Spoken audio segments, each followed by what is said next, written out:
I think the president may have established a new paradigm for State of the Union addresses. For the last generation, they have been detailed policy proposals, and that required the president to describe in greater detail the legislation, indicate how he would pay for it, maybe even describe how to put together a coalition to pass it. And the president avoided those gruesome details. He was able to talk about what he wanted to do without talking about how to pay for it or how to pass it or how to write it. Why would any president, now that this aspirational speech has been given, want to go back to the policy wonk approach? To having to get specific? I think this president has liberated his successors from the specific and paid-for policy proposals of the past. Was there anything in any line in particular you liked or didn't like? I liked his explanation of the Middle East, and I think he made an effective argument that we can't ignore the Middle East, nor can we or should we occupy it.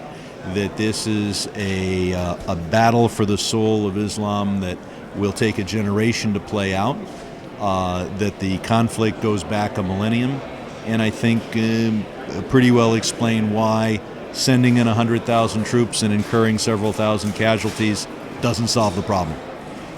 What are you most hopeful that you'll be able, the caucus will be able to achieve this session?